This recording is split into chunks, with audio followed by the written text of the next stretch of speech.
বৈরী আবহাওয়ায় রাজধানী থেকে ৬ গন্তব্যে নৌযান চলাচল বন্ধ। উপকূলীয় অঞ্চলে বৈরী আবহাওয়া বিরাজ করায় রাজধানী থেকে অন্তত ৬টি গন্তব্যে নৌযান চলাচল বন্ধ ঘোষণা করেছে বাংলাদেশ অভ্যন্তরীণ নৌ পরিবহন কর্তৃপক্ষ BIWTA। যাত্রীদের জানমালের নিরাপত্তার কথা বিবেচনায় এই নির্দেশনা দেওয়া হয়েছে বলে জানিয়েছে BIWTA।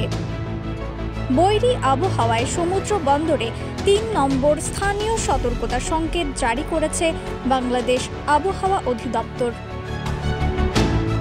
BIWTA এক প্রেস বিজ্ঞপ্তিতে জানায়, উপকূলীয় অঞ্চলে নদীতে প্রচণ্ড রোলিং থাকায় ঢাকা থেকে হাতিয়া, বেতুয়া, খেপুপাড়া, চরমোন্তাজ, রাঙাবালি এবং মনপুরাগামী উপকূলীয় অঞ্চলের নৌপথে চলাচল পরবর্তী নির্দেশ না দেওয়া পর্যন্ত বন্ধ থাকবে।